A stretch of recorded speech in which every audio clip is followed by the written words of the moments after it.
তারা বড় মানুষের ঘরের পরিচারিকা। বাসস্থান মেদিনীপুর জেলার অন্তর্গত ঘাটাল মহকুমার অধীন কোনো একটি ক্ষুদ্র পল্লীতে।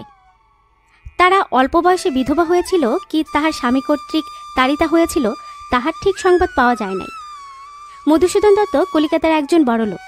কলিকাতার ভিতর কয়েকখানি ভাড়াটিয়া বাড়ি, মফস্বলে একটু জমিদারি ও তদ্ব্যতীত কারবারও ছিল। নিজে একখানি বেশ বড় গোছের বাড়িতে বাস করিতেন। মধুবাবুর অর্থ যথেষ্টই ছিল, কিন্তু তাহা ভোগ করিবার লোক অধিক ছিল না। মধুসূদনের বয়ক্রম এখন প্রায় ৪৫ বছর। তাহার স্ত্রী নাই। প্রায় ৬ বছর পূর্বে তাহার স্ত্রী ইহজীবন পরিত্যাগ করিয়াছিলেন। স্ত্রীর মৃত্যু হওয়ার পর মধুবাবু আর বিবাহ করেন নাই।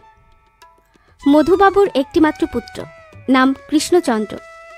কৃষ্ণচন্দ্রের বয়ক্রম ২০-২২ বছর হইবে। কৃষ্ণচন্দ্রের বিবাহ অল্পদিন হইয়াছে। তাহার স্ত্রী কিরণকে এখন বালিকা বলিলেও চলে, বয়ক্রম ১৩ বছরের অধিক নহে। মধুসূদন, কৃষ্ণচন্দ্র ও কিরণ ব্যতীত সেই বাড়িতে আর কেহই থাকিতেন না। আত্মীয় স্বজন বা অপর কোনো অপরিচিত ব্যক্তিকে মধুবাবু বাড়িতে স্থান প্রদান করিতেন না। অপরকে ভরণ পোষণ করিতে যে ব্যয় হইবে সেই ব্যয়কে তিনি অপব্যয় বলিয়া মনে করিতেন। বাড়িতে একটি কায়স্থের ছেলে ছিল, সেই রন্ধনাদি করত। তদ্ব্যতীত একটি পরিচারক ও একটি পরিচারিকা ভিন্ন বাড়িতে চাকর চাকরানি আর কেহ ছিল না। পরিচারিকার নাম অমৃত। অমৃতের বাসস্থানও মেদিনীপুর জেলার অন্তর্গত ঘাটাল মহকুমার অধীন একটি পল্লী গ্রামে। অমৃত অনেকদিন ধরে ওই দত্তবাড়িতে কার্য করিয়া আসিতেছিল। কৃষ্ণচন্দ্র তাহারই সম্মুখে জন্মগ্রহণ করেন ও তাহা কর্তৃকই লালিত পালিত হন। অমৃত এখন প্রবীণা হইয়া পড়িয়াছে। পুরাতন ঝি বলিয়া সেই বাড়ির একরূপ সমস্ত ভারী গ্রহণ করিয়াছে। রন্ধনাদির ব্যবস্থা ও খাওয়া দাওয়ার বন্দোবস্ত এখন তাহারই দ্বারা সম্পন্ন হইয়া থাকে। অমৃত অনেক দিবস পর্যন্ত কলিকাতায় থাকিলেও বৎসরের মধ্যে একবার করিয়া সে আপন দেশে গমন করিত ও সেই স্থানে গত ১৫ দিবস অতিবাহিত করিয়া পুনরায় কলিকাতায় আগমন করিত। প্রায় ২ বৎসর অতীত হইল। অমৃত নিয়মিত রূপে দেশে গমন করিয়াছিল। সেবার মাসাবধিকাল আপন দেশে থাকিয়া কলিকাতায় আসিয়া উপনীত হয়। অন্যান্যবার সে যেমন একাকী আগমন করিত, এবার কিন্তু সেরূপ আসে নাই। এবার তারাকে সঙ্গে করিয়া লইয়া আসে। তারা যখন কলিকাতায় আসে তখন তাহার বয়ক্রম ২৫ বৎসরের অধিক ছিল না। সেই হিসেবে এখন তার বয়ক্রম ২৭ বৎসর। তারা গৌরঙ্গী ও সুশ্রী, কিন্তু সধবা কি বিধবা তাহাকে দেখিয়া সহজে অনুমান করা কাহারও সাধ্য নহে। তারা সিঁদুর পরে না, কিন্তু ২ হাতে রূপার চুড়ি পরিয়া থাকে। পরিধানেও কখনো পারওয়ালা ও কখনো বা সাদা থান দেখিতে পাওয়া যায় ও সদা সর্বদা সে যেন একটু ফিটফাট থাকে বলিয়া অনুমান হয়। সে যাহা হোক, তারা সধবা কি বিধবা তাহা লইয়া তর্ক বিতর্ক করা নিষ্প্রয়োজন। তারার স্বভাব চরিত্র যে ভালো তাহা তাহার কথাবার্তা শুনিয়া, তাহার চলন ও চাহনি দেখিয়া কিন্তু অনুমান হয় না। মধুবাবু অমৃতের সহিত তারাকে আসিতে দেখিয়া জিজ্ঞাসা করিলেন, এটি তোমার কে হয়? উত্তরে অমৃত কহিল, এটি আমার কেউ হয় না, আমার স্বদেশীয়, ইহার কেহই নাই। দেশে থাকিয়া অন্ন বস্ত্রের কষ্ট পায়, তাই আমার সহিত আসিয়াছে। এখানে অনেক বড় লোক আছেন, কাহার বাড়িতে একটা কর্ম জোগাড় করিয়া দিতে পারিলেই ইহার কষ্ট দূর হইবে, তাই আমি ইহাকে সঙ্গে করিয়া আনিয়াছি। যে ২-৪ দিবস কোনো স্থানে ইহার থাকিবার জোগাড় না করিয়া উঠিতে পারি, সে কয় দিবস ও আমারই নিকট থাকিবে। চাকরানী অমৃতের কথা শুনিয়া মধুবাবু ২-১বার তারার দিকে দৃষ্টি নিক্ষেপ করিলেন ও তারার আপাদমস্তক উত্তম রূপে দেখিয়া পরিশেষে অমৃতকে কহিলেন, উহার স্বভাব চরিত্র যদি ভালো হয়, আমাদিকে সেবা শুশ্রূষা করিতে পারে, তাহা হইলে অপর কোন স্থানে ইহার আর থাকিবার চেষ্টা দেখিতে হইবে না। যেমন তুমি এত দিবস আমার বাড়িতে কাটাইতে সমর্থ হইলে, এও সেইরূপ অনায়াসে আমার আশ্রয়ে দিন যাপন করিতে পারিবে। মধুবাবুর কথা শুনিয়া অমৃত তাহাকে সঙ্গে লইয়া অন্তঃপুরের মধ্যে প্রবেশ করিল। মধুবাবুর কথার আভাস পাইয়া অমৃত বুঝিতে পারিল যে তাহার জন্য অপর কোন স্থানে আর চাকরির জোগাড় করিতে হইবে না। সেই দিন হইতেই অমৃত তারাকে তাহার মনিব বাড়ির সমস্ত কার্য দেখাইয়া দিতে লাগিল। তারা সেই দিন হইতেই গৃহকার্যে নিযুক্ত হইল।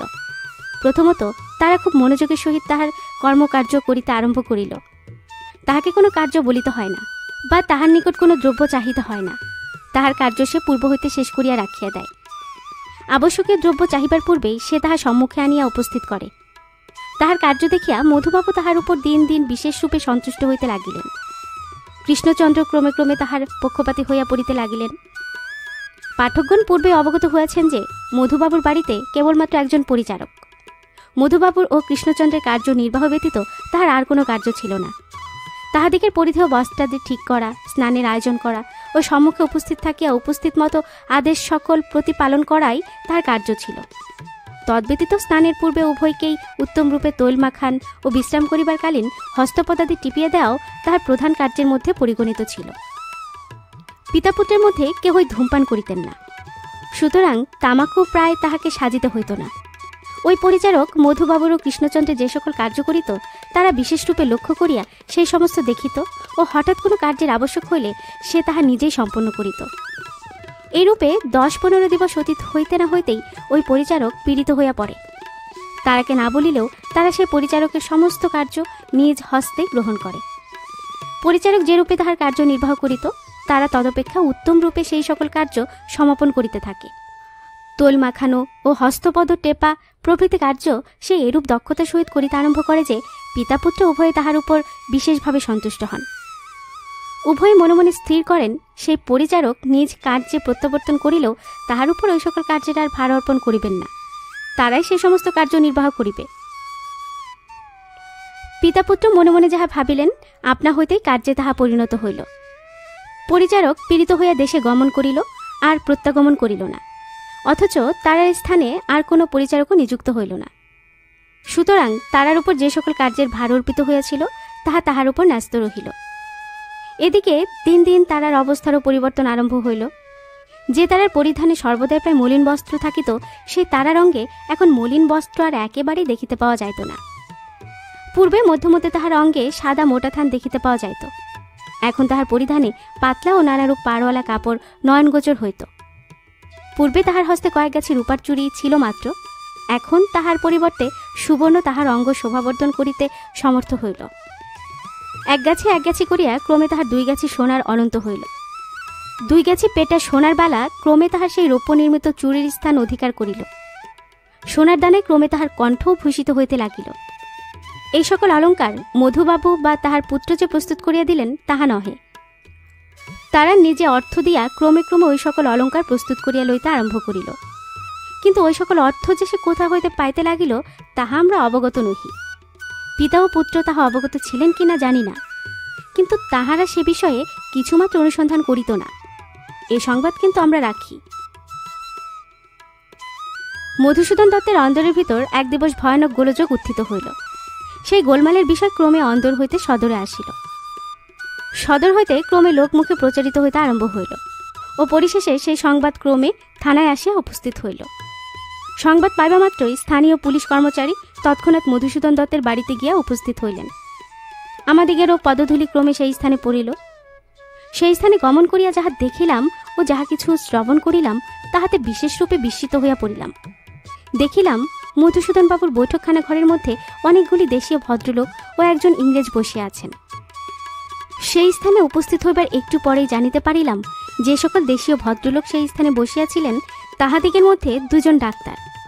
তাহাদিগের নিকট হইতে যতদূর অবগত হইতে পারিলাম তাহাতে কেবল এইমাত্র বুঝিতে পারিলাম যে মধুসূদনের পুত্রবধূ বা কৃষ্ণচন্দ্রের স্ত্রী কিরণের জীবন বিষপানে নষ্ট হইয়াছে।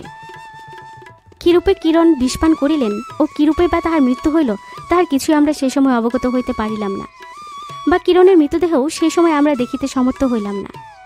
অথচ সে সময় কাহাকেও কোনো কথা জিজ্ঞাসা করিবার সময়ও পাইলাম না।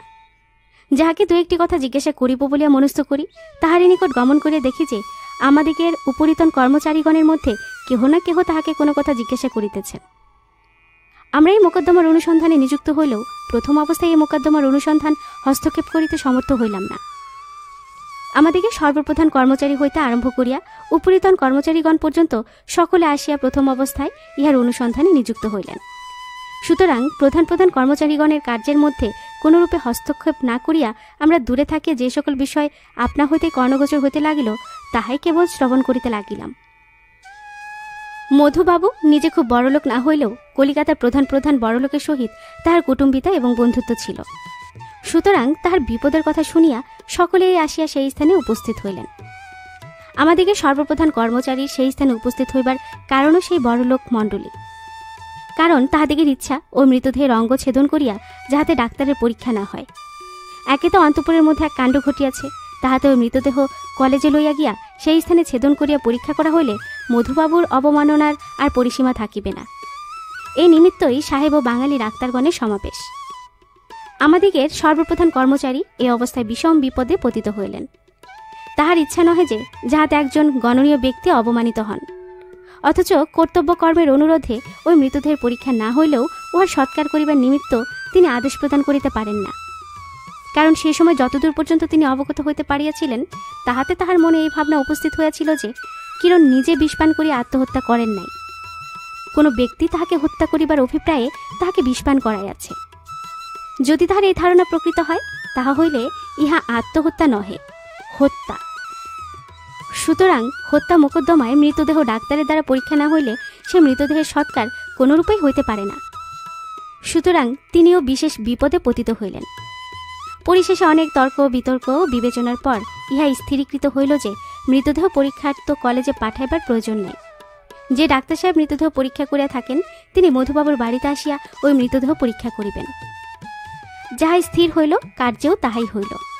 লাশ ছেদনকারী ডাক্তার সাহেব সেই স্থানে আগমন করিয়া ওই মৃতদেহ ছেদনপূর্বক পরীক্ষা করিয়া দেখিলেন ও তাহার পরীক্ষায় ইহাই স্থিরীকৃত হইল যে বিষপানি কিরণের মৃত্যুর কারণ। মৃতদেহের পরীক্ষা হইয়া গেলে প্রধান কর্মচারীবর্গ এক এক করিয়া সকলেই সেই স্থান হইতে প্রস্থান করিলেন। মৃতদেহেরও সৎকার হইয়া গেল। আমরাও তখন সেই মোকদ্দমার অনুসন্ধানের পথ অনুসন্ধান করিতে লাগিলাম। বাড়ির ভিতর অপর লোকজন কেহই ছিল না। মধুবাবু, কৃষ্ণচন্দ্র, যে ব্যক্তি রন্ধন করিত সেই ব্যক্তি ও পুরাতন ঝি অমৃত ভিন্ন সে সময় বাড়িতে আর কেহই ছিল না। কিরণ মরিয়া গিয়াছে ও তারা ঝি তাহার পূর্ব দিবস আপন দেশে গমন করিয়াছে। ঘরের কথা মধুবাবু ও কৃষ্ণচন্দ্রের নিকট হইতে কোনো রূপে পাইবার আশা নেই। যদি কিছু পাওয়া যায়, সেই পাচক ও অমৃত ঝির নিকট হইতে। মনে মনে এরূপ স্থির করিয়া আমরা উভয়কে সঙ্গে লইয়া সেই স্থান হইতে অন্য স্থানে গমন করিতে মনস্থ করিলাম। কিন্তু আমাদিগের ইচ্ছা কার্যে পরিণত করবার পূর্বে মধুবাবু ও কৃষ্ণচন্দ্র যতদূর অবগত আছেন বা যতদূর তাহারা আমাদিগের নিকট প্রকাশিত করিতে সংকুচিত না হন, তাহা অবগত হইবার জন্য আমি তাহাদিগকে 2-4টি কথা জিজ্ঞেস করিলাম। তদুত্তরে তাদের নিকট হইতে যাহা কিছু জানিতে পারিলাম, তার সারমর্ম এইরূপ। কিরণ বালিকা, সংসারের কোনো বিষয়ের দিকে তাহা লক্ষ্য ছিল না। কৃষ্ণচন্দ্র বা মধুবাবু যাহা বলিতেন, কিরণ হাসিতে হাসিতে তখনই তাহা সম্পন্ন করিত। সাংসারিক কোনো বিষয় লইয়া কখনো কিরণ তাহার মনের ভাব কারো নিকট প্রকাশ করে নাই। সর্বদাই তাহাকে হাস্যবদনে দেখিতে পাওয়া যাইত। অমৃতের সহিত উহার প্রণয় কিছু অধিক ছিল। অমৃত তাহাকে আপন মনিব বলিয়া জানিত না। আপন কন্যার ন্যায় ভালোবাসিত ও সদা সর্বদা কিরণের নিকট থাকিয়াই সে দিন নির্বাহ করিত। কি কারণে কিরণ বিষপান করিলেন, এখন তাহা জানিবার প্রয়োজন হইয়া পড়িয়াছে। কিন্তু তাহা এখন কিরূপে জানা যাইতে পারে? কিরণ নাই, সুতরাং প্রকৃত কথা এখন কাহার নিকট হইতে অবগত হইতে পারা যাইবে? তবে যদি বিষের যন্ত্রণায় অস্থির হয়ে কিরণ তাহার মনের কথা অমৃতকে কহিয়া থাকেন ও অমৃত যদি ঠিক সেই কথাগুলি মনে করিয়া এখন বলিতে পারে, তাহা হইলেই এই ঘটনার প্রকৃত অবস্থা কিছু পরিমাণ অবগত হইতে পারার সম্ভাবনা আছে। নতুবা এই অমানুষিক ঘটনা তিমির অন্ধকারের মধ্যেই রহিয়া যাইবে। মধুবাবু ও কৃষ্ণচন্দ্র এখন যেরূপ শোকাক্রান্ত হইয়াছেন, তাহাতে এখন তাহাদিগকে কোনো কথা জিজ্ঞাসা করিলে তাহার যথাযথ উত্তর পাইবার কোনরূপ সম্ভাবনা নাই। বিশেষ ভিতরের অবস্থা অগ্রে কিয়ৎ পরিমাণে অবগত হইতে না পারিলে তাহাদিগকে কোনো কথা বিশেষ রূপে জিজ্ঞাসা করাও অসম্ভব। পূর্বে অমৃতের সহিত সাক্ষাৎ করিয়া দেখি তাহার নিকট হইতে কোনো আবশ্যকীয় কথা পাওয়া যাইতে পারে কিনা। মনে মনে এরূপ ভাবিয়া আমাদিগের মনের কথা মধুবাবুকে কহিলাম। তিনি আমাদিগের প্রস্তাবের কোনরূপ প্রতিবন্ধকতাচরণ না করিয়া অমৃতকে আমাদিগের সামনে ডাকায় আনিলেন। যে সময় আমরা সেই স্থানে ছিলাম বা যেই স্থানে অমৃত আসিয়া উপস্থিত হইল, সেই স্থানে লোকজনে তখন প্রায় পূর্ণ ছিল। সুতরাং সেই স্থানে অমৃতকে কোনো কথা জিজ্ঞাসা না করিয়া তাহাকে একটু নির্জন স্থানে লইয়া গেলাম ও সেই স্থানে উপবেশন করিয়া তাহাকে জিজ্ঞাসাবাদ করিতে আরম্ভ করিলাম। অমৃতের সহিত আমাদিগের যে সকল কথাবার্তা হয়েছিল, তাহার আনুপূর্বিক বিবরণ পাঠকগণের মধ্যে ভালো না লাগিলেও তাহার একটু বিবরণ এই স্থানে প্রদান না করিলে প্রকৃত কথার কিছুই পাঠকগণ অবগত হইতে পারিবেন না বলিয়া যতদূর সম্ভব তাহার সংক্ষিপ্ত বিবরণ এই স্থানে লিপিবদ্ধ হইল। আমি অমৃতকে জিজ্ঞাসা করিলাম, অমৃত, তুমি পুরাতন লোক ও এ বাড়ির সমস্ত অবস্থা তুমি যেরূপ অবগত আছো, তাহা যাহাদিগের বাড়ি তাহারাও ততদূর অবগত নহে। এ বাড়িতে এরূপ সর্বনাশ ঘটিল কি প্রকারে? অমৃত কহিল, আমিও ভাবিয়া চিন্তে কিছুই স্থির করিয়া উঠিতে পারিতেছি না। কিন্তু মহাশয়, যে সংসারে একবার পাপ প্রবিষ্ট হয়, সেই সংসারের অবস্থা প্রায় এইরূপ হইয়া থাকে। আমরা তো এই সংসার নিষ্পাপ সংসার বলিয়া জানি, তবে এখন এই সংসারে এমন কি ভয়ানক পাপ প্রবিষ্ট হইল? মহাশয়, আমি এ বাড়ি নিতান্ত পুরাতন লোক হইলেও আমি চাকরানী। সমস্ত কর্তৃত্বভার আমার হাতে অর্পিত থাকিলেও আমি সামান্য পরিচারিকা। ইহাদিকের ভালো মন্দ, কল্যাণ অকল্যাণের দিকে যতই আমি কেন দৃষ্টি রাখি না, সামান্য পরিচারিকের দৃষ্টিতে তাহার আর কি হইতে পারে? তা যাক, সেসব কথার কাজ নেই। আমি যেমন চাকরানী, সেরূপ চাকরানীর মতনই আমার থাকা কর্তব্য। আমাকে কি জিজ্ঞাসা করিতেছেন করুন। তোমাকে এই জিজ্ঞাসা করিতেছি যে কিরণের এরূপ অবস্থা ঘটিল কেন? তাহাই যদি আমি জানিতে পারিব, তাহা হইলে উহার ওইরূপ অবস্থায় বা ঘটিতে পারিবে কেন? কিরণকে কেবলমাত্র আমি মণিপত্নী বলিয়া জানিতাম না, তাহাকে আমি আমার কন্যা বলিয়া জানিতাম, ও কন্যার ন্যায় তাহাকে আমি লালন পালন করিতাম। তাহাকে হারাইয়া আমি আমার একমাত্র কন্যাটিকে হারাইয়াছি। যে পর্যন্ত কিরণ অসুস্থ ছিল, তুমি সেই পর্যন্ত সর্বদাই তাহার নিকটে ছিলে। কিরণের অসুখ হওয়ার পর হইতে একবারের জন্য আমি তাহার শয্যা পরিত্যাগ করি নাই। কোন সময় হইতে তুমি জানিতে পারো যে কিরণের অসুখ হইয়াছে? কাল বিকেল হইতে আমি জানিতে পারি। কিরণ আমাকে মা বলিয়া ডাকিত। বিকেলে সে আমাকে বলে, মা, আমার বুক জ্বলিয়া গেল, আমার ভয়ানক যন্ত্রণা হইতেছে, বোধ হয় কেউ আমাকে বিষ খাওয়াইয়াছে। কারণ বিষের যন্ত্রণা ভিন্ন এরূপ যন্ত্রণা আর যে কিছু হইতে পারে তাহা আমি কখনো শুনি নাই। কিরণের এই কথা শুনিয়া আমি তাহাকে সান্ত্বনা করিতে চেষ্টা করিলাম, কিন্তু দেখিলাম যখন মা আমার কিছুতেই সুস্থ হইতে পারিতেছেন না, তখন আমি কর্তা ও কৃষ্ণচন্দ্র উভয়কে এই সংবাদ প্রদান করিলাম। তাহারা উভয়ে বাড়ির ভিতর আসিয়া কিরণকে দেখিলেন, কিন্তু কিছু স্থির করিতে না পারিয়া তৎক্ষণাৎ একজন ডাক্তারকে আনাইলেন। ডাক্তার আসিয়া কিরণকে উত্তম রূপে দেখিলেন ও কহিলেন, প্রবল বিষে ইহার শরীর আচ্ছন্ন করিয়া ফেলিয়াছে, ইনি বিষপান করিয়াছেন। কিরণ নিজে যাহা বলিয়াছিলেন, ডাক্তারও তখন তাহাই কহিলেন। তখন আমাদিগের মনে অপর কিছুমাত্র সন্দেহ রহিল না। তাহার শরীরে যে বিষ প্রবিষ্ট হইয়াছে তাহা আমাদিগের তখন বিশ্বাস হইল। বিষ কোথা হইতে আসিল তাহার তো কিছুই আমি জানি না। ভাবিয়া চিন্তিয়া তাহার কিছু স্থির করিয়া উঠিতে পারিলাম না। কাল কিরণ আহার করিয়াছিলেন কখন? বেলা আন্দাজ 10টা কি 11টার সময় তিনি আহার করিয়াছিলেন। আহারের পর তাহার শরীর কিরূপ ছিল? খুব ভালো ছিল, কোনরূপ অসুখ হয় নাই। তাহা হইলে কি আহার করিবার পর হইতে তাহার শরীর অসুস্থ হইতে আরম্ভ হয়? বিকেলে জলযোগের পর হইতে তাহার অসুখ হয়। বিকেলে তিনি কি জলযোগ করিয়াছিলেন? বিশেষ কিছুই খান নাই, একটি সন্দেশ, একটি কি 2টি রসগোল্লা ও একটু শরবত। সন্দেশ ও রসগোল্লা কোথা হইতে আসিয়াছিল? বাজার হইতে যেমন আসিয়া থাকে সেই রূপে আসিয়াছিল। কে আনিয়াছিল? আমাদিগের বাড়ির কেহ আনে নাই, যে ময়রা প্রত্যহ যোগান দিয়া থাকে সেই দিয়া গিয়েছিল। সেই সন্দেশ বা রসগোল্লার অবশিষ্ট আছে কি? না, তাহার আর কিছুই নাই, সমস্তই খাওয়া হইয়া গিয়াছে। ওই সন্দেশ ও রসগোল্লা কিরণ ব্যতীত আর কে খাইয়াছিল? সকলেই খাইয়াছিল। কর্তাবাবু, কৃষ্ণচন্দ্র প্রভৃতি সকলেই তাহা আহার করিয়াছিলেন, আমিও খাইয়াছিলাম। উহা খাওয়ার পর তোমাদিগের কোনরূপ অসুখ হয় নাই? না, আমি তো কোনরূপ অসুখ বুঝিতে পারি নাই। কিরণ শরবত খাইয়াছিলেন বলিলে না? হ্যাঁ। সে শরবত আর কে কে খাইয়াছিল? আর কেহ খায় নাই, কেবল কিরণই উহা পান করিয়াছিল। কিসের শরবত? উলার শরবত। সে শরবত কে প্রস্তুত করিয়াছিল? আমি প্রস্তুত করিয়াছিলাম। উলা পাইলে কোথা হইতে? উহাও কি বাজার হইতে আনা হইয়াছিল? না, কিরণ উলার শরবত খাইতে ভালোবাসে ও বাল্যকাল হইতে তাহার সে অভ্যেস আছে, তাই তাহার মা মধ্যে মধ্যে কতগুলি করিয়া উলা পাঠিয়া দিয়া থাকেন। প্রত্যহ আর একটি করিয়া ভিজায় রাখি ও জলযোগের সময় আমি উহা কিরণকে দিয়া থাকি। কাল সেই উলাকে ভিজিয়াছিল? আমি। জল পাইয়াছিলে কোথা? আমি কল হইতে জল ধরিয়া সেই জলে উহা ভিজায় রাখিয়াছিলাম। ওই ওলা কোথায় থাকে? একটি হাঁড়ির মধ্যে। সে হাঁড়ি থাকে কোথায়? কিরণের ঘরের মধ্যেই উহা থাকে। ওই হাঁড়ি হইতে উলা লইয়া আর কেহ খায়া থাকে কি? বাড়ির আর কেহ উহা খায় না, কেবল কিরণই খায়া থাকে। উহাতে আর কতগুলি উলা আছে? অধিক নাই, যাহা ছিল তাহা প্রায় শেষ হইয়া আসিয়াছে, বোধ হয় কেবল 2-4টি আছে মাত্র। ওই হাঁড়িতে যে উলা থাকে তাহা কে কে জানে? আমি জানি, তারা জানিত ও কিরণ জানিত।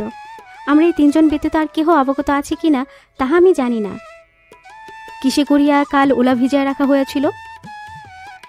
যাহাতে প্রত্যহ ভিজায় রাখা হয় তাহাতে উহা ভিজানো হইয়াছিল। উহা একটি কাঁচের বাটি। উলার শরবত পান করার পর ওই বাটি কি সেরূপ অবস্থা আছে, না পরিষ্কার করিয়া রাখা হইয়াছে? আমি উহা উত্তম রূপে ধুইয়া বেশ পরিষ্কার করিয়া রাখিয়া দিয়াছি। যে পাত্রে উলা আছে সে পাত্র সহিত যে কয়েক উলা আছে তাহা আমাদিগকে দেখাইতে পারো? পারিব না কেন? এই বলিয়া অমৃত অন্তঃপুরের মধ্যে গমন করিল ও অতি অল্প সময়ের মধ্যে সে হাড়ির সহিত প্রত্যাগমন করিল। দেখিলাম উহার মধ্যে 3টি মাত্র উলা আছে ও কতগুলি উলা চূর্ণ রহিয়াছে। অমৃতের নিকট হইতে গ্রহণ করিয়া একজন কর্মচারী দ্বারা উহা তৎক্ষণাৎ রাসায়নিক পরীক্ষকের নিকট প্রেরণ করিলাম।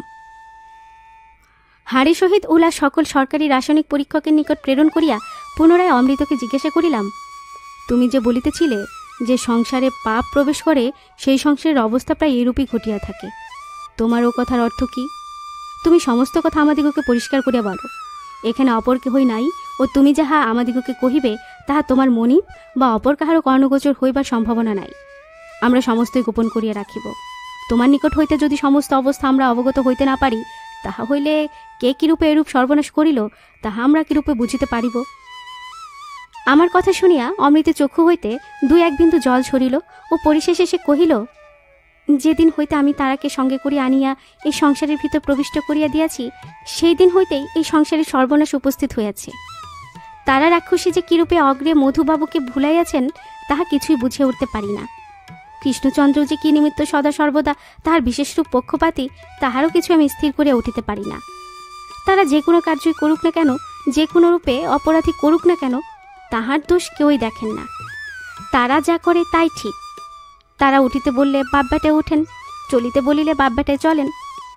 কৃষ্ণচন্দ্র সময় সময় তাহার কোনো কোনো কার্যের প্রতিবাদ করেন বটে, কিন্তু মধুবাবু তাহাকে একেবারে কোনো কথাই বলেন না। তারা চাকরানী, কিন্তু তাহাকে চাকরানী বলিয়া বোধ হয় না। বোধ হয় সে যেন এই বাড়ির সর্বময় কর্ত্রী। কিরণকে তারা একেবারেই দেখিতে পারিত না, কিন্তু সে এরূপ চতুরা তাহা কোনরূপে প্রকাশ পাইতে দিত না। আমি পুরাতন বলিয়াই তাহার মনের ভাব কিছু কিছু বুঝিতে পারিতাম, কিন্তু মধুবাবু কৃষ্ণচন্দ্র তার বিন্দুমাত্র বুঝিয়া উঠিতে পারিতেন না। কিরণ কিন্তু তাহা বেশ বুঝিতে পারিত। বুঝিয়াও সে তারার বিপক্ষে কোনো কথা তাহার স্বামী বা শ্বশুরের কর্ণগোচর করিতে সাহসী হইত না। মনের কথা কেবল আমাকেই কহিত ও মনের দুঃখে সময় সময় আমার নিকট কাঁদিত। আমি তাহাকে কত বুঝাইতাম ও কত সান্ত্বনা করিতাম। আমার কথায় বিশ্বাস করিয়া ও আমার সান্ত্বনায় শান্ত হইয়া সে দিন যাপন করিত। তারার যেরূপ চরিত্র ক্রমে তাহা আমার নিকট প্রকাশিত হইয়া পড়িয়াছিল। তারাও আমি ভিন্ন আর কেহই তাহা অবগত নহে। আজ যদি তারা এ বাটিতে থাকিত, তাহা হইলে আমি মুক্তকণ্ঠে সকলের নিকট কহিতাম, কিরণকে তারা ব্যতীত অপর কেহই বিষ খাওয়ায় নাই। তারা কিরণকে হত্যা করিয়াছে। তাহার নিজের কোনো অভিসন্ধি পূর্ণ করিবার মানুষে সেই সোনার সংসারকে একেবারে মজাই আছে। কিন্তু যখন 1 দিবস পূর্ব হইতে তারা নাই, সকলের নিকট বিদায় গ্রহণ করিয়া 1 দিবস পূর্বে সে আপন দেশে গমন করিয়াছে, তখন যে ভয়ানক কার্য তাহার দ্বারা সম্পন্ন হইয়াছে এই কথা আমি বলিতে পারি না। বলাও যুক্তিসঙ্গত নহে, কারণ তার বাড়ি হইতে বহির্গত হইবার প্রায় 2 দিন পরে কিরণের শরীরে বিষের লক্ষণ প্রকাশিত হইয়াছে। আমি যা অবগত আছি তাহার প্রায় সমস্ত আপনাদিগের নিকট প্রকাশ করিয়া বলিলাম। আপনারা এখন বিবেচনা করিয়া দেখুন, এরূপ মহাপাপ কোনো সংসারে প্রবিষ্ট হইলে পরিণামে যে কি দশা হয় তাহা আপনার অনুমান বা বিশ্বাস করিতে পারেন কি? বোধহয় পারিবেন না। অমৃতের কথা শুনিয়া তাহার মনের কথা আমরা সম্পূর্ণরূপে বুঝিয়া উঠিতে পারিলাম না, কিন্তু অনুমান হইল তারা মহাপাতকী। তাহার নিমিত্তই এই সোনার সংসার বিনষ্ট হইতে বসিয়াছে। অমৃতের কথায় আরও একটি সন্দেহ আসিয়া আমাদিগের মনে উদিত হইল। সে সন্দেহ কি তাহা পাঠকগণ কিছু অনুমান করিতে পারিয়াছেন কি? আমাদিগের মনে হইল কোনরূপ বিষপান করিয়া কিরণ আত্মহত্যা করে নাই তো? যে তারার উপর কিরণ সর্বদা অসন্তুষ্ট থাকিতেন, যাহার অত্যাচারের কথা তিনি আপন স্বামীকে পর্যন্ত বলিতেও সাহসী হইতেন না, অথচ কোনো কথা বলিলেও কৃষ্ণচন্দ্র তাহার দণ্ডবিধানের চেষ্টা না করিয়া বরং তারার পক্ষ সমর্থন করিতেন ও কিরণকে অনর্থক তিরস্কার করিতেন, এরূপ অবস্থায় মনের জ্বালায় কিরণ আত্মহত্যা করিতে পারে নাকি? এদিকে বিশেষ বিবেচনা করিয়া দেখিতে গেলে কিরণকে বালিকা ভিন্ন আর কিছু বলা যাইতে পারে না। সে যদি নিজের দেহ নষ্ট করিবার নিমিত্ত নিজেই বিষপান করিবে, তাহা হইলে যে সময় সে বিষের জ্বালা অস্থির হয়ে পড়িয়াছিল সে সময় কেহ আমাকে বিষপান করাইয়াছে এরূপ কথা প্রকাশ করিবে কেন? বিশেষ সে বালিকা ও কুলবধূ, সে বিষ পাইবে কোথায়? এদিকে সেই বাড়ির ভিতর এরূপ কাহাকেও দেখিতে পাওয়া যাইতেছে না যে সে কিরণকে বিষপ্রয়োগ করিতে সমর্থ হয়। মধুবাবুর দ্বারা এ কার্য হইতে পারে না, এরূপ কোনো কারণ দেখিতেছি না যাহাতে কৃষ্ণচন্দ্র এরূপ কার্যে হস্তক্ষেপ করিতে পারেন। অমৃত কিরণকে আপন কন্যার অপেক্ষাও অধিক ভালোবাসিত। সুতরাং অমৃতের দ্বারা এই ঘটনা সম্পন্ন হওয়া একেবারে অসম্ভব। তারা এখানে নাই, সুতরাং এই কার্য যে সে করিয়াছে তাহাই বা বলি কি প্রকারে? অপর লোকের মধ্যে কেবল যে ব্যক্তি রন্ধন করিয়া থাকে সে বা এই কার্যে হস্তক্ষেপ করিবে কেন? বিশেষ তাহার প্রদত্ত দ্রব্যাদি আহার করিবার পর কিরণের কোনরূপ অসুখী বোধ হয় নাই। বিশেষ তাহার বিপক্ষে এরূপ কোনো কারণই অনুমিত হইতেছে না যাহার দ্বারা সে এই মহাপাপে হস্তক্ষেপ করিতে পারে। অধিকন্তু তাহাকে দেখিয়া ইহাও অনুমিত হইতেছে যে কিরণের মৃত্যুতে সে শোক সন্তর্পিত হইয়াছে, তাহার হৃদয়ে আঘাত লাগিয়াছে। সে কোনরূপেই তাহার চক্ষুজল সংবরণ করিয়া উঠিতে পারিতেছে না। কিরণের বিষ প্রয়োগ সম্বন্ধে এরূপ নানা কথা মনে আসিয়া উদিত হইতে লাগিল, কিন্তু অনেক ভাবিয়া চিন্তিয়া ইহার কিছুমাত্র স্থির করিয়া উঠিতে পারিলাম না। এই মোকদ্দমার অনুসন্ধান উপলক্ষে নিরর্থক 2 দিন অতিবাহিত হইয়া গেল, কিন্তু কোনো ফলই হইল না। তৃতীয় দিবস সরকারি রাসায়নিক পরীক্ষকের নিকট হইতে অবগত হইতে পারা গেল যে আমরা পরীক্ষার নিমিত্ত যে সকল ওলা তাহার নিকট প্রেরণ করিয়াছিলাম তাহার সমস্তই বিষ মিশ্রিত ও উহার প্রত্যেকটির মধ্যে এরূপ পরিমাণে বিষ সংযুক্ত আছে যে তাহার কোনোটি কোনরূপে কাহার গলাধকরণ হইলেই তাহার মৃত্যু নিশ্চয়। রাসায়নিক পরীক্ষকের নিকট হইতে এই কথা অবগত হইতে পারিয়া আমাদিগের অনুসন্ধানের একটু পথ উন্মুক্ত হইল। উলা ভেজা খাইয়াই যে কিরণ মৃত্যুমুখে পতিত হইয়াছেন তাহা এখন আমরা বেশ বুঝিতে পারিলাম। এখন আমাদিগের অনুসন্ধানের প্রধান অবলম্বন উলার সহিত কিরূপে বিষ সংমিলিত হইল।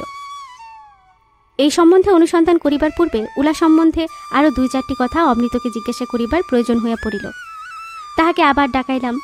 সে আমাদিগের নিকট আসিয়া উপস্থিত হইলে তাহাকে কহিলাম, কি কারণে যে কিরণের মৃত্যু হয়েছে তাহা আমরা এখন জানিতে পারিয়াছি। অমৃত কহিল, কি জানিতে পারিয়াছেন? কি কারণে আমার কিরণের মৃত্যু হয়েছে? বিষ খাইয়ে তাহার মৃত্যু ঘটিয়াছে। এই কথা তো আমরা পূর্বে হইতে জানি। বিষ খাওয়াইল কে? তুমি। আমি কিরণকে বিষ খাওয়াইয়াছি? হ্যাঁ। তাহা হইলে তো আপনাদিগের কার্য শেষ হয়ে গিয়েছে। এখন আমাকে যেরূপ দণ্ড বিধান করিতে চাহেন সেরূপ দণ্ড প্রদান করিতে পারেন। আমিও কিরণের শোক কোনরূপে নিবৃত্ত করিতে পারিতেছি না। আপনাদিগের অনুগ্রহে কোনো গতিকে যদি তাহার শোক হইতে নিষ্কৃতি লাভ করিতে পারি তাহা হইলে আমি আপনাদিগকে ধন্যবাদ প্রদান করিব ও ঈশ্বরের নিকট আপনাদিগের দীর্ঘ জীবন প্রার্থনা করিব। দেখো অমৃত, আমরা তোমাকে মিথ্যে কথা কহিতেছি না। প্রকৃতই তুমি কিরণকে হাতে করিয়া বিষ পান করাইয়াছ। আমি? হ্যাঁ। আমি কিরূপে তাহাকে বিষ খাওয়াইলাম? উলার শরবত কিরণকে কে পান করিতে দিয়াছিল? আমি। উহার ভিতর বিষ ছিল। তাহা হইবে কি প্রকারে? ওই উলা তো আমি প্রত্যহই কিরণকে দিয়া থাকি। তাহা হইলে এতদিন জানিতে পারিতাম নাকি যে উহার ভিতর বিষ আছে? উহাতেই বিষ ছিল। ও যে সকল উলা এখনো আছে তাহার মধ্যেও বিষ আছে। ও কথা আমি বিশ্বাস করি না। আচ্ছা, ওই উলা একটি আমাকে দাও দেখি, আমি খাইয়া দেখি উহার ভিতর প্রকৃত বিষ আছে কিনা। ওই উলা খাইলে তোমার অবস্থা কিরণের দশাই হইবে, তুমিও মরিয়া যাইবে। তাহা হইলে তো ভালোই হয়। আমি যদি কোনরূপে কিরণের নিকট গমন করিতে পারি তাহা হইলে আমার মঙ্গল। তাহা হইলে আমি সমস্ত দুঃখ ভুলিতে পারিব। আচ্ছা, তাহাই হইবে। এখন আমি তোমাকে 2-4টি কথা জিজ্ঞেস করি, তুমি তাহার যথাযথ উত্তর প্রদান করো। করুন। এ উলা কোথা হইতে আসিয়াছিল? তাহা আমি পূর্বে আপনাদিগকে বলিয়াছি। কিরণের মা ওই উলা তাহার বাড়ি হইতে পাঠিয়া দিয়াছিলেন। কতদিন হইল তিনি উলা পাঠিয়া দিয়াছিলেন? প্রায় 1 মাস হইবে। যে হাড়িতে উলা থাকিত সেই হাড়ি সহিত তিনি উহা পাঠিয়া দিয়াছিলেন কি? একখানি থালাই করিয়া তিনি পাঠিয়া দেন। ওই থাল হইতে উঠাইয়া একটি নতুন হাড়িতে আমি উহা রাখিয়া দিই। যে নতুন হাড়িতে করিয়া তুমি উহা রাখিয়াছিলে সেই হাড়িটি বেশ পরিষ্কার করিয়া রাখিয়াছিলে কি? আমি উত্তম রূপে উহা পরিষ্কার করিয়া রাখিয়াছিলাম। ওই হাড়িটি বেশ করিয়া প্রথমে ধুইয়া ফেলি ও রৌদ্রে শুকাইয়া তাহার মধ্যে ওই সকল উলা আমি রাখিয়া দিই। যে স্থানে উলা রক্ষিত ছিল সেই স্থানে কাহার কাহার যাতায়াত ছিল? উহা কৃষ্ণচন্দ্রের শয়নের ঘর, সুতরাং কৃষ্ণচন্দ্র কিরণ উহা জানিতেন। তদ্ব্যতীত আমারও তারা সেই স্থানে যাতায়াত ছিল। যে ব্যক্তি তোমাদিকে রন্ধনাদি করে তাহাকে কখনো ওই ঘরের মধ্যে যাইতে দেখি নাই। উলার শরবত প্রস্তুত করার কার্য তোমারই ছিল? আমি উহা প্রস্তুত করিতাম। তারাকে কখনো এই কার্য আমি করিতে দেখি নাই। যে দিবস তারা দেশে গমন করে সেই দিবস সে কোন সময় এই স্থান হইতে গমন করিয়াছিল? খুব সকালে সে গমন করিয়াছিল। তাহার সহিত আর কেহ গিয়াছিল? কর্তাবাবুর গাড়ির সহিত তাহার সহিত গমন করিয়াছিল। সে কতদূর গিয়াছিল বলিতে পারো? সে আরমানি ঘাট পর্যন্ত গমন করিয়া তাহাকে স্টিমারে উঠিয়া দিয়া আসে। যতক্ষণ স্টিমার না ছাড়িয়া দেয় ততক্ষণ সে সেই স্থান হইতে চলিয়া আসে নাই। যে দিবস তারা চলিয়া যায় সেই দিবসও নিয়মিত রূপে কিরণ শরবত পান করিয়াছিল? না, সে দিবস কিরণ শরবত পান করে নাই। কেন, সে দিবস তুমি কি শরবত প্রস্তুত করো নাই? প্রস্তুত করিয়াছিলাম। প্রস্তুত হইবার পর উহা একটি বাটিতে করিয়া কিরণকে পান করিতে দিই। সে সময় কিরণ কি একটু কার্যে ব্যস্ত ছিলেন বলিয়া তিনি উহা তাহার নিকট রাখিয়া দেন। সে সময় একটি বিড়াল আসিয়া উহার কতকাংশ পান করিয়া ফেলে। সুতরাং বিড়ালের উচ্ছিষ্ট আর আমি তাহাকে পান করিতে না দিয়া উহা ফেলিয়া দেই ও পুনরায় শরবত প্রস্তুত করিয়া দিতে চাই, কিন্তু কিরণ বারণ করেন। সুতরাং আমি আর প্রস্তুত করিনি, তিনিও উহা পান করেন না। যে বিড়ালটি সেই দিবস ওই শরবত পান করিয়াছিল সেই বিড়ালটি এখন কোথায়? সেই দিন হইতে আর আমি ওই বিড়ালটিকে দেখিতে পাই নাই। যে বিড়ালটি ওই শরবত পান করিয়াছিল সে কি কেবল সেই দিবসই তোমাদিগের বাড়িতে আসিয়াছিল, না ইহার পূর্বেও তাহাকে মধ্যে মধ্যে দেখিতে পাইতে? সেই বিড়ালটিকে সদা সর্বদাই দেখিতে পাইতাম। সে সর্বদাই বাড়ির ভিতরই ঘুরিয়া বেড়াইত, কিন্তু শরবত পান করার পর হইতে আর তাহাকে একবারও দেখিতে পাই নাই। তাহা হইলে সেও বোধহয় মরিয়া গিয়াছে। তাহা তো কিছুই জানিতে পারি নাই। যে সময় আমি অমৃতকে সেই বিড়ালের কথা জিজ্ঞাসা করিতেছিলাম সে সময় সেই স্থান দিয়া সে বাড়ির পাচকটি গমন করিতেছিল। সে আমাদিগের কথা শুনিয়া সেই স্থানে একটু দাঁড়াইল ও অমৃতকে জিজ্ঞাসা করিল, বিড়ালের কথা কি বলিতেছ? অমৃত কহিল, আমাদিগের বাড়িতে যে বিড়ালটা সদসর্বদা ঘুরিয়া বেড়াইত তাহাকে আর দেখিতে পাওয়া যায় না, তাহাই বলিতেছিলাম। কোন বিড়ালটি? সেই সাদা বিড়াল? হ্যাঁ, সে মরিয়া গিয়াছে। সে কবে মরিল? যে দিবস বৌদিদির এই অবস্থা ঘটে সেই দিবস অতি প্রত্যুষে তাহাকে মৃত অবস্থায় পায়খানার ভিতর পাওয়া যায়। সেই স্থান হইতে তাহাকে বাহির করিয়া রাস্তায় ফেলিয়া দেওয়া হয়। তথা হইতে বোধ হয় ডোমেরাহ উঠাইয়া লইয়া গিয়া থাকিবে, কারণ কিছু পরে সেই স্থানে উহাকে আর দেখিতে পাওয়া যায় নাই। অমৃত কহিল, ইহার কিছুই আমি পূর্বে শুনি নাই। ইহাদিগের কথা শুনিয়া সে সময় আমার মনে জন্মিল যে এই বিড়ালের মৃত্যুর কারণও বিষপান। তারা ওই বাড়ি পরিত্যাগ করিয়া দেশে গমন করিবার পর উলার হাড়িতে যে কয়েকটি উলা ছিল তাহার সমস্তই বিষাক্ত। সেই দিবস কিরণের নিমিত্ত যে শরবত প্রস্তুত করা হইয়াছিল তাহাতেও বিষ ছিল। উহা পান করিয়া সেই দিবসেই কিরণের প্রাণবায়ু শেষ হইত, কিন্তু সেই দিবস ওই বিড়াল কর্তৃক তাহার জীবন রক্ষা হয়। ওই শরবত পান করিতে কিরণের একটু বিলম্ব হয়। সেই সুযোগে ওই বিড়ালটি আসিয়া উহা পান করে। বিড়ালের উচ্ছিষ্ট শরবত অমৃত আর কিরণকে পান করিতে দেয় নাই বলিয়াই কিরণ সেই দিবস রক্ষা পান, নতুবা আর এক দিবস পূর্বেই কিরণকে মৃত্যুশয্যায় শয়ন করিতে হইত। অমৃতের নিকট হইতে এই সকল সমাচার অবগত হইবার পর হইতে আমাদিগের মনের গতি হঠাৎ পরিবর্তিত হইয়া গেল। সেই সময় কে যেন আসিয়া আমাদিগের কানে কানে বলিয়া দিল, তোমরা এখন তারারই অনুসন্ধান করো। তারা ব্যতীত এই কার্য আর কাহার দ্বারা সম্পন্ন হয় নাই। কোনো গভীর দুরভিসন্ধি সাধন করিবার মানুষে তারা বাড়ি হইবার পূর্বে অবশিষ্ট সমস্ত উলায় বিষ মিশ্রিত করিয়া রাখিয়া আপন দেশে চলিয়া গিয়াছে, কারণ সে বিশেষরূপে অবগত আছে যে কিরণ ব্যতীত ওই উলা আর কেহই খায় না। সুতরাং কিরণ ভিন্ন উহাতে আর কাহারও জীবননাশের সম্ভাবনা নাই। সে আরও স্থির করিয়া গিয়াছে যে কিরণের জীবিতাবস্থায় যখন সে আপন দেশে গমন করিতেছে তখন কিরণের মৃত্যুর পর তাহার উপর কোনো রূপে সন্দেহ হইতে পারিবে না। সুতরাং তাহার অনিষ্টের আর কোনো রূপ সম্ভাবনায় থাকিবে না, অথচ তাহার গূঢ় অভিসন্ধি অনায়াসে সম্পন্ন হইয়া যাইবে।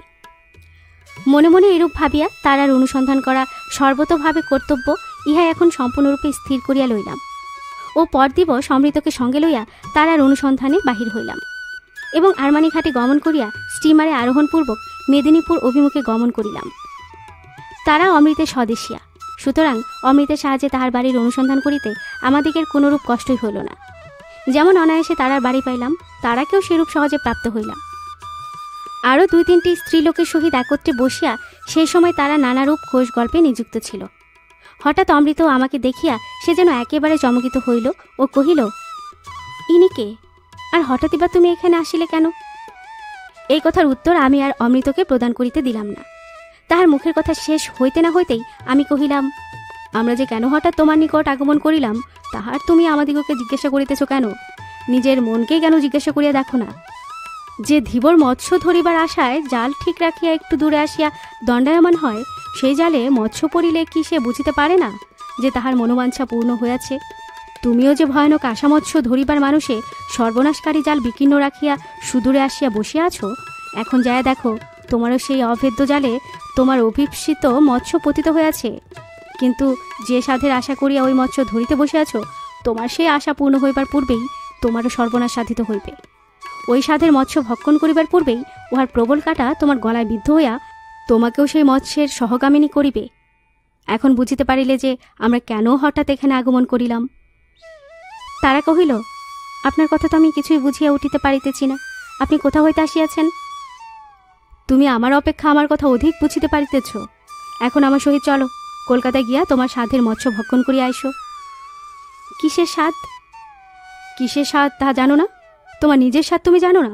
যে সাধের আশায় মধুবাবুর সোনার সংসার ভস্যে পরিণত করিতে বসিয়াছ, যে সাধের আশায় কৃষ্ণচন্দ্রের কপালে প্রজ্বলিত বহ্নি সংস্থাপিত করিতে কৃতসংকল্প হইয়াছ, সেই স্বাদ কি তাহা তুমি জানো না? জানো, খুব জানো।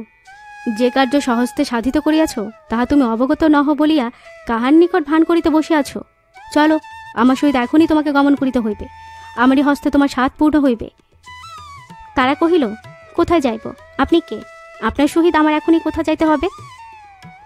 আমি যেই হই তাহা তুমি জানিতে পারিবে। এখন আমার সহিত তোমাকে কলিকাতায় গমন করিতে হইবে। মধুবাবুর বাড়িতে তোমাকে গমন করিতে হইবে। মধুবাবু আমার মনিব, তাহারই অন্যে আমি প্রতিপালিতা হইয়াছি। তাহার নিকট গমন করিতে আমার কিছুমাত্র আপত্তি নাই। চলুন, আমি এখনই আপনার সহিত গমন করিতেছি। আমার মনিবের সংবাদ ভালো তো? তিনি ভালো আছেন তো? কৃষ্ণচন্দ্রবাবুর কোনরূপ বিপদ ঘটে নাই তো? কারণ তাহাদিগের মঙ্গলে আমাদিগের মঙ্গল। অমৃত, তুই কোনো কথা কহিতেছিস না কেন? আমাকে হঠাৎ কলিকাতায় যাইতে হইবে কেন? আর তুই বা এখানে আসিলি কেন? অমৃত কহিল, তুই কি আর কথা কহিবার মুখ রাখিয়াছিস যে কথা কহিব? তোর কষ্ট দূর করিবার নিমিত্ত যেমন তোকে সঙ্গে করিয়া লইয়া গিয়া বিশ্বাস করিয়া একটি বড়লোকের বাড়িতে রাখিয়া দিয়াছিলাম, তুই সেইরূপ বিশ্বাসঘাতকতার কার্য করিয়া তোর তো সর্বনাশ সাধন করেছিস। সেই সঙ্গে সঙ্গে আমার সর্বনাশ করিতেও তুই কিছু বাকি রাখলিনি। ইহাতে আমি তোর দোষ দিব কি? আমার অদৃষ্টের দোষ।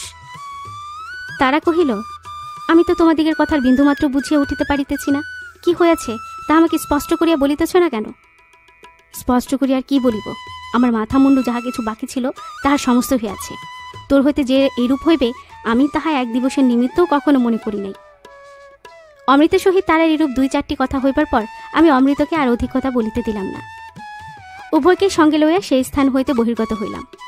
সেই দিবস কলিকাতায় প্রত্যাগমন করিবার কোনরূপ সুযোগ না থাকায় নিকটবর্তী একটি থানায় গিয়া আমরা উপস্থিত হইলাম ও সেই স্থানেই রাত্রি অতিবাহিত করিলাম। থানায় উপস্থিত হইয়া সেই থানার ভারপ্রাপ্ত কর্মচারীকে সমস্ত কথা কহিলাম। সে সময় ওই থানার যিনি ভারপ্রাপ্ত কর্মচারী ছিলেন তাহাকে আমি পূর্ব হইতেই জানিতাম। ইনি মুসলমান, কিন্তু একজন বিশেষ উপযুক্ত ও বুদ্ধিমান কর্মচারী ছিলেন। তাহার নিজের কয়েকটা মোকদ্দমার অনুসন্ধান করিতে তিনি কয়েকবার কলিকাতায় আগমন করেন। আমি বিশেষ যত্ন ও পরিশ্রম করিয়া তাহার সেই সকল কার্য উদ্ধার করিয়া দেই। সেই সময় হইতেই তাহার সহিত আমার উত্তম রূপে পরিচয় হয়। হঠাৎ আমাকে তিনি তাহার থানায় দেখিতে পাইয়া বিশেষ আনন্দিত হন ও আমাকে তাহার সাধ্যমতো সাহায্য করিতে প্রবৃত্ত হন। সুতরাং আমিও তাহার নিকট আনুপূর্বিক সমস্ত কথা বর্ণনা করি। আমার কথা শুনিয়া তিনি কহিলেন, আপনারা কলিকাতার কর্মচারী, মেদিনীপুরের স্ত্রীলোকদিগের নিকট হইতে প্রকৃত কথা বাহির করিয়া লওয়া আপনার কার্য নহে। আমি এই মেদিনীপুর জেলার মধ্যে দারোগাগিরি কার্য করিতে করিতে বৃদ্ধ হইয়া পড়িয়াছি, কিন্তু মেদিনীপুরের স্ত্রীলোকগণের নিকট হইতে সকল সময়ে কথা বাহির করিয়া লইতে আমিও অপারগ। সে যাহা হোক, এদেশে এত দিবস থাকিয়া আমার যেরূপ বহুদর্শিতা জন্মিয়াছে তাহাতে আপনারা কোনরূপে ইহার নিকট কথা বাহির করিয়া লইতে সমর্থ হইবেন না। আমি যদি বিশেষরূপে চেষ্টা করি তাহা হইলে অভাবপক্ষে 2-3 দিবস অপর কার্য পরিত্যাগ করিয়া বিধিমতে পরিশ্রম ও চেষ্টা করিলে যদি কিছু পরিমাণে কৃতকার্য হইতে পারি।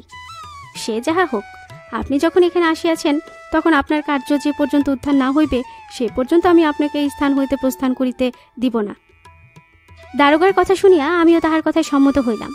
তিনি আমাকে কহিলেন, যে পর্যন্ত তিনি না বলেন সে পর্যন্ত তারাকে যেন কোনো কথা জিজ্ঞাসা করা না হয়, কারণ এরূপ অবস্থায় তাহাকে যাহা জিজ্ঞাসা করা যাইবে সে তাহারই উত্তর করিবে, আমি ইহা জানি না বা আমি করি নাই। একবার না বলিলে তাহাকে পুনরায় হা বলানো একেবারে অসম্ভব হইয়া পড়িবে। দারোগার কথা কতকটা যুক্তিসঙ্গত জ্ঞান করিয়া আমি তাহার প্রস্তাবে সম্মত হইলাম। সে দিবস তারাকে কোনো কথা জিজ্ঞাসা করা হইল না। রাত্রিকালে আহারাদির পর তিনি তারাকে তাহার নিকট ডাকাইলেন ও তাহাকে লইয়া একটু নির্জনে উপবেশন করিলেন। আমরা কেহই সেই স্থানে গমন করিলাম না, কিন্তু দূর হইতে দেখিতে পাইলাম যে তিনি তারার সহিত নানারূপ বাক্য ব্যয় করিতেছেন। কিন্তু তিনি যে কি বলিতেছেন বা তাহার কথার উত্তরে তারাই বা কি বলিতেছে তাহার কিছুই আমরা সেই স্থান হইতে বুঝিয়া উঠিতে পারিলাম না। এরূপে ক্রমে অনেক রাত্রি অতিবাহিত হইয়া গেল। দেখিয়া শুনিয়া আমি শয়ন করিলাম ও ক্রমে নিদ্রিত হইয়া পড়িলাম। দারোগা সাহেব তাহার পর তাহাকে লইয়া যে কি করিলেন তাহার কিছুই আমি অবগত হইতে পারিলাম না, বা সেই রাত্রিতে কেহই আমার নিদ্রা ভঙ্গ করিল না। পরদিন আপনা হইতে আমার নিদ্রা ভঙ্গ হইল। যখন আমি শয্যা হইতে উঠিলাম তখন বেলা প্রায় 7টা। অনুসন্ধানে জানিতে পারিলাম দারোগা সাহেব থানায় নাই। তারাকে সঙ্গে লইয়া রাত্রিতে তিনি থানা হইতে বাহির হইয়া চলিয়া গিয়াছেন। এখন পর্যন্ত প্রত্যাগমন করেন নাই। তিনি যে কোথায় গিয়েছেন তাহা কেহ আমাকে বলিতে পারিল না, বা ইচ্ছা করিয়া বলিল না। আমি প্রাতকৃত্যাদি সমাপন করিয়া দারোগা সাহেবের প্রত্যাশায় বসিয়া রইলাম। দিবান্তাজ 9টার সময় দারোগা সাহেব থানার ভিতর আগমন করিলেন, কিন্তু তারাকে তাহার সহিত আসিতে দেখিলাম না। তিনি আমার নিকট আসিয়া উপবেশন করিলেন ও আমাকে যাহা কহিলেন তাহাতে আমার বুদ্ধি লোপ পাইয়া গেল। তারা যে কিরূপ ভয়ানক রাক্ষসী তাহা জানিতে পারিয়া আমি প্রথমে তাহা বিশ্বাস করিতে চাহিলাম না। এরূপ কার্য সকল যে মানুষের মধ্যে, বিশেষ হিন্দুদিগের মধ্যে ঘটিতে পারে তাহা সেই সময় কোনরূপে বিশ্বাস করিতে পারিলাম না। কিন্তু পরিশেষে তারার মুখ হইতে নিজ কর্ণে যখন তাহা শুনিয়াছিলাম তখন তাহা বিশ্বাস করিতেই হইয়াছিল। কিন্তু সে সকল কথা আমি পাঠক পাঠিকাগণকে স্পষ্ট করিয়া জানিতে দিব না, বা স্পষ্টরূপে লিপিবদ্ধ করিয়া লেখনীকে অপবিত্র করিব না। আভাসে যাহারা যাহা বুঝিয়া লইতে পারেন তাহারা তাহাই বুঝিয়া লইবেন। সে যাহা হোক, দারোগা সাহেব কহিলেন, আমি যে সকল কথা তারার নিকট হইতে বহু কষ্টে বহির্গত করিয়া লইতে সমর্থ হইয়াছি তাহা আপনি তাহাকে জিজ্ঞাসা করিয়া পুনরায় তাহার নিকট হইতে অবগত হন। আমার সম্মুখে একে একে তাহাকে সকল কথা জিজ্ঞাসা করিলে এখন বোধ হয় সে কোনো কথা গোপন করিবে না। তাহা হইলেই আপনি সমস্ত অবস্থা উত্তমরূপে অবগত হইতে পারিবেন ও আপনার মোকদ্দমার কিনারা হইয়া যাইবে। এই বলিয়া দারোগা সাহেব তারাকে আনিবার জন্য জনৈক প্রহরীকে প্রেরণ করিলেন। প্রহরী তারাকে আনিয়া আমাদিগের সামনে উপস্থিত করিল। তারা আমাদিগের সামনে আসিয়া উপস্থিত হইলে দারোগা সাহেব তাহাকে সেই স্থানে বসিতে কহিলেন। তারা সেই স্থানে উপবেশন করিল। দারোগা সাহেব আমাকে কহিলেন, তারা এই দেশীয় স্ত্রীলোক, সুতরাং আমি তাহাকে বাল্যকাল হইতে অবগত আছি। আপনি তাহাকে যাহা ইচ্ছা তাহা জিজ্ঞাসা করিতে পারেন, কিন্তু সে কিছুতেই মিথ্যা কথা কহিবে না। কলিকাতা অতিশয় মন্দ স্থান। তারা মন্দ নহে, মন্দ স্থানের গুণে সে মন্দ হইয়া পড়িয়াছে। নিজের অবস্থা ভুলিয়া গিয়া পরের অবস্থায় তাহার লোলুপ জন্মিয়াছে। তাই সে বুঝিতে না পারে এই কার্য করিয়া ফেলিয়াছে। ইচ্ছা করিয়া সেই কার্য করে নাই। তাহার হৃদয়ে প্রবল লোভ উদ্দীপ্ত হওয়ায় সেই লোভ সে কোনরূপেই সংবরণ করতে না পারিয়া এই বিষম ব্যাপার ঘটাইয়াছে। সে যাহা হোক, আপনি অগ্রে ইহার নিকট হইতে সমস্ত কথা অবগত হইয়া পরিশেষে বিবেচনা মতো কার্যে হস্তক্ষেপ করিবেন। এই বলিয়া দারোগা সাহেবও সেই স্থানে বসিয়া রহিলেন।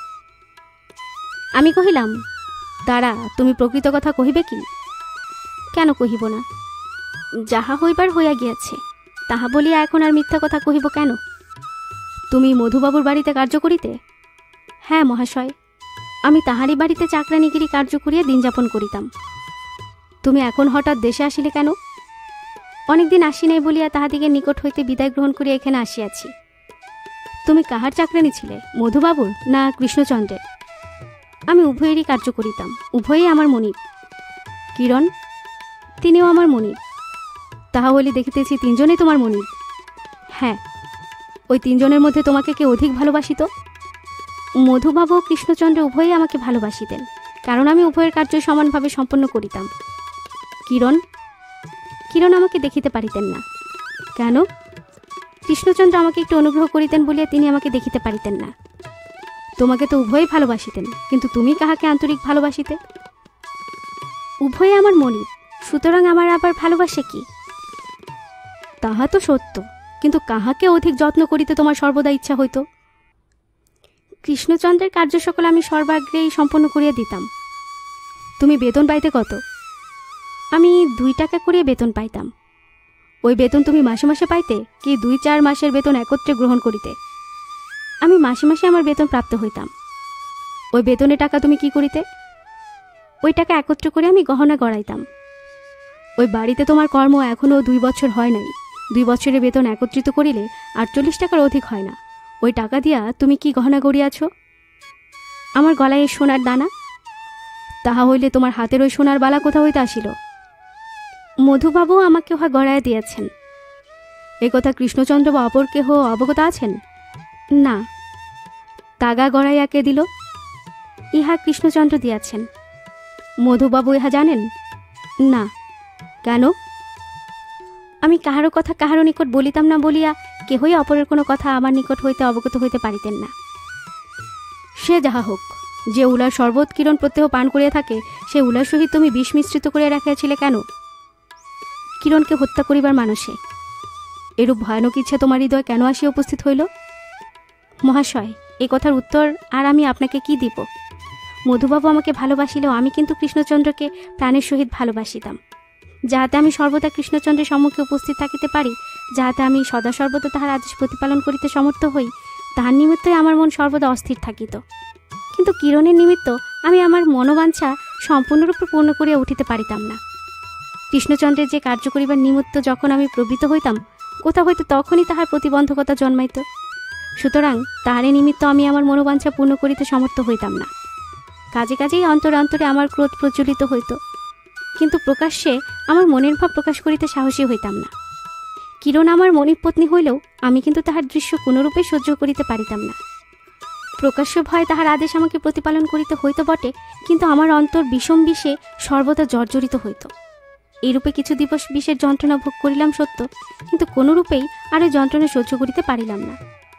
কিরণ ধর্তমান থাকিলে আমার ওই যন্ত্রণার কোনরূপেই নিবৃত্তি নাই ভাবিয়া মনে মনে আমি তাহার সর্বনাশ সাধন করিতে কৃতসংকল্প হইলাম। কারণ সে সময় আমার মনে মনে এই আশা জন্মিয়াছিল যে যদি কোনো গতিকে কিরণকে আমি লোকান্তরিত করিতে পারি, তাহা হইলে আমার কণ্টক দূর হইবে। সুতরাং বিনা বাধা বিপত্তিতে আমি মনের সুখে দিন যাপন করিতে সমর্থ হইব। কিরূপে আমি আমার সুখের রাস্তা পরিসর করিতে সমর্থ হইব, তাহাও ভাবিয়া চিন্তে অনেক দিন হইতে স্থির করিয়া রাখিয়াছিলাম। কোনরূপে তাহাকে বিষপান করাইতে হইবে মনে মনে ইহা স্থির করিয়া আমি প্রবল হলাহলের সংগ্রহ করিয়া রাখিয়াছিলাম। কিন্তু সুবিধামতো সুযোগ না ঘটায় সে কার্য আমি এতদিন সম্পন্ন করিয়া উঠিতে পারি নাই। আমি দেশে আসিবার ভানে মধুবাবুর নিকট হইতে গত 6 মাস পর্যন্ত বিদায় প্রার্থনা করিতেছি, কিন্তু অভাবপক্ষে 5-7 দিনের নিমিত্তও তিনি আমাকে ছাড়িয়া দিতে চাহেন না বলিয়া এই কার্য করিতে এত বিলম্ব হইয়া পড়িয়াছে। নতুবা আমি আমার মনোবাঞ্ছা ইহার অনেক পূর্বেই সম্পন্ন করিয়া ফেলিতাম। অনেক অনুনয় বিনয় করিয়া আজ কয়েক দিবস হইল আমি কোনরূপে মধুবাবুর নিকট হইতে 10 দিনের নিমিত্ত বিদায় পাইয়াছি। আমি আমার মনোবাঞ্ছা পূর্ণ হইবার পন্থা করিয়া রাখিয়া আসিয়াছিলাম। এখন দেখিতেছি আমার সেই পন্থা পরিষ্কার হইয়াছে, কিন্তু ভাবিয়া চিন্তিয়া নিজের বাজিবার যে পন্থা স্থির করিয়া রাখিয়াছিলাম, এখন দেখিতেছি তাহা আপনারা জানিতে পারিয়াছেন। সুতরাং আমার জীবনের আশাও আর নাই। আমার মনের কথা আমি একাগ্রচিত্তে আপনাদিগের নিকট বলিলাম। এখন যাহা ভালো বিবেচনা করেন তাহাই আপনারা করিতে পারেন। তুমি কি অভিপ্রায়ে উলার সহিত বিষ মিশ্রিত করিয়া রাখিয়াছিলে ও কিরূপ উপায় করিয়া নিজের বাঁচিবার রাস্তা পরিষ্কার করিয়া রাখিয়াছিলে? মহাশয়, মধুবাবুর বাড়িতে যতগুলি লোক আছে তাহাদিগের কেহই উলার শরবত পান করে না। উলা কেবলমাত্র কিরণের নিমিত্তই সংগৃহীত থাকে ও তিনি উহার শরবত পান করিয়া থাকেন। ওই শরবত প্রস্তুত করিবার ভার অমৃত ভিন্ন আর কাহার উপর ন্যস্ত নাই। সুতরাং আমি মনে মনে ইহা স্থির করি যে ওই উলার সহিত যদি কোনরূপে বিষ মিশ্রিত করিয়া রাখিতে পারি, তাহা হইলে আমার অভীষ্ট সিদ্ধি হইতে পারে। কারণ ওই উলার শরবতের সহিত আমার কোনরূপ সংস্রব নাই। যদি উহা লইয়া কোনরূপ গোলযোগ উপস্থিত হয়, তাহা হলে অমৃতই টানাটানিতে পড়িবে। তাহার উপর এইরূপ গোলযোগের পূর্ব হইতে যদি আমি আপন দেশে গমন করিতে পারি, অর্থাৎ গোলযোগের সময় যদি আমি একেবারে কলিকাতায় না থাকি, তাহা হইলে আমার উপর কোনরূপেই সন্দেহ করিবার সম্ভাবনা থাকিবে না। মনে মনে এই ভাবি আমি পূর্ব হইতে বিষ সংগ্রহ করিয়া রাখিয়াছিলাম। যে দিবস আমি বাড়ি যাইবার অনুমতি পাইলাম, সেই দিবস রাত্রিতে সুযোগ মতো ওই বিষ আমি একটি উলার সহিত মিশ্রিত করিয়া রাখিয়া দিলাম। কারণ আমি বেশ জানিতাম আমি দেশ হইতে প্রত্যাগমন করিবার পূর্বেই ওই উলার শরবত কিরণ পান করিবে, এবং তাহা হইলেই আমার মনোবাঞ্ছা পূর্ণ হইবে। যে উলাতে তুমি বিষ মিশ্রিত করিয়া রাখিয়াছিলে, সেই উলা কোথায় ছিল? যে হাঁড়িতে উলা রক্ষিত থাকিত, সেই হাঁড়ির মধ্যে উহা ছিল। তুমি কয়টি উলাতে এরূপ বিষ মিশ্রিত করিয়া রাখিয়াছিলে? ওই হাঁড়িতে সে সময় 3-4টি ব্যতীত উলা ছিল না। আমি উহার একটিতে বিষ মিশ্রিত করিয়া রাখিয়াছিলাম। যে কয়টি উলা ছিল তাহার সমস্তগুলিতে বিষ মিশ্রিত না করিয়া একটিতে বিষ মিশ্রিত করিবার কারণ কি? আমার ঠিক স্মরণ হয় না একটিতে কি 2টিতে আমি বিষ মিশ্রিত করিয়া রাখিয়া দিয়াছিলাম। বোধহয় 2টিতে, আর ওই 2টি উলা অপর উলার নিম্নে রাখিয়া দিয়াছিলাম। কারণ আমি ভাবিয়াছিলাম হাঁড়িতে যে সকল উলা আছে তাহার উপর হইতেই লইয়া ভিজানো হয়। সুতরাং আমি দেশে গমন করিবার পর 2-1 দিন পর্যন্ত উপরের উলার শরবত প্রস্তুত হইলে কিরণের বিপদের সম্ভাবনা থাকিবে না। তাহার পর যখন বিষ মিশ্রিত উলায় হাত পড়িবে, তখন আর আমার উপর কোনরূপেই সন্দেহ করিতে পারিবে না, কারণ তাহার অনেক পূর্ব হইতে আমি সেই বাড়ি পরিত্যাগ করিয়া চলিয়া গিয়াছি। দুইটি ওলাতে বিষ মিশ্রিত করিবার কারণ কি?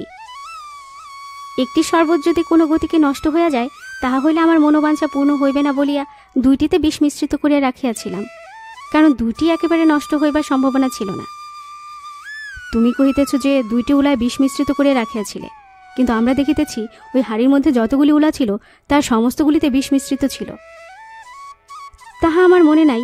আমি অন্ধকারের মধ্যে ওই কার্য সম্পন্ন করি। বিশেষ সে সময় আমার বুদ্ধির ঠিক স্থিরতা ছিল না। হইতে পারে দুইটির পরিবর্তে ভুল করিয়া আমি সকলগুলিতেই বিষ মিশ্রিত করিয়া রাখিয়া দিয়া থাকিব। তারার কথা শুনিয়া আমরা বেশ বুঝিতে পারিলাম জগতে কত প্রকার রাক্ষস রাক্ষসী বিরাজ করিতেছে। আমরা পুলিশ কর্মচারী, অনেক দিবস পুলিশ বিভাগে কর্ম করিয়া অনেকের অনেক রূপ দেখিয়াছি, অনেকের অনেক গুপ্ত রহস্য অবগত হইয়াছি। অনেক জনসমাজের সুপরিচিত ও সুবাস ফলান্বিত ব্যক্তিগণের বাহ্যিক পর্দার অন্তরালে প্রবিষ্ট হইয়া তাহার অভ্যন্তরিক অবস্থা সকল পরিদর্শনপূর্বক মনে মনে হাসিয়াছি। কিন্তু এরূপ রাক্ষস রাক্ষসীর কথা কখনো শুনি নাই, দেখা তো দূরের কথা। বড়লোকগণকে সচরাচর লোকে হাস্যোচ্ছল জানোয়ার বলিয়া অভিহিত করিয়া থাকে, এ প্রায় সকলে অবগত আছেন। আমরা কিন্তু সে কথা সে সময় বিশ্বাস করিতে সাহসী হইতাম না। কিন্তু তারার কথা শুনিয়া আমাদিগের চক্ষু উত্তমরূপে প্রস্ফুটিত হইল। দেখিতে পাইলাম বড়লোকগণের মধ্যে পশু প্রকৃতির লোক যত দেখিতে পাওয়া যায়, অপর লোকের মধ্যে প্রায় সেরূপ দেখিতে পাওয়া যায় না। বড়লোকগণ বাহ্যিক সৎকার্য দেখিয়া জনসমাজে বা রাজ সরকারে সুনাম অর্জন করিতে যেই চেষ্টিত হইয়া থাকেন, অভ্যন্তরীণ বিষয় সকলের মধ্যে তাহাদিগকে তদপেক্ষায় অধপতিত অবস্থায় পরিলক্ষিত হয়। অশ্রাব্য প্রভৃতি সকলকে বড়লোকগণ যেমন বিশেষ যত্নের সহিত স্থান প্রদান করিয়া রাত্রিদিন তাহারই অর্চনা করিয়া থাকেন, সেরূপ দরিদ্র বা মধ্যবিত্ত লোকের মধ্যে প্রায়ই দেখিতে পাওয়া যায় না। সে যাহা হোক, তারা মধুবাবু ও কৃষ্ণচন্দ্রের সমস্ত অবস্থা অবগত হইয়া ও কিরণের ভয়ানক পরিণাম অবলোকন করিয়া আমাদিগেরও প্রকৃত প্রস্তাবে জ্ঞানের উদয় হইল। ভাবিলাম, এখনও জগতের মধ্যে যত প্রকার পাপ স্রোত প্রবাহিত হইতেছে, তাহার অনেক বিষয় এখন আমরা সম্পূর্ণরূপে অবগত হইতে পারি নাই।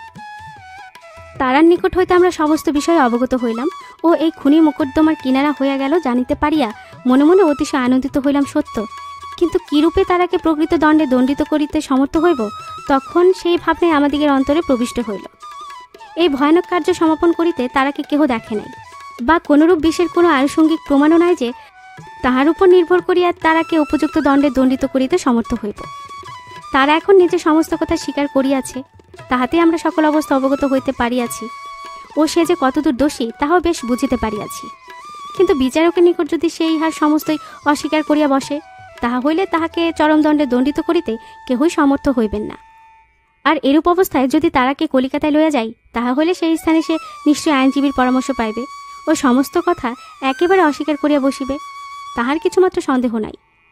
মনে মনে এরূপ ভাবিয়া ও দারোগা সাহেবের সহিত পরামর্শ করিয়া পরিশেষে ইহাই সাব্যস্ত হইল, তারা এখন যাহা বলিতেছে তাহা এখনই একেবারে অস্বীকার করিবে বলিয়া বোধ হইতেছে না।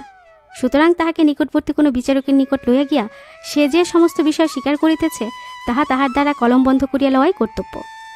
কারণ ইহার পর কলিকাতায় গিয়া তারা সমস্ত কথা অস্বীকার করিলেও এখন বিচারকের নিকট যাহা বলিবে, তাহা হইতে তাহার বহির্গত হবার আর কোনো উপায় থাকিবে না।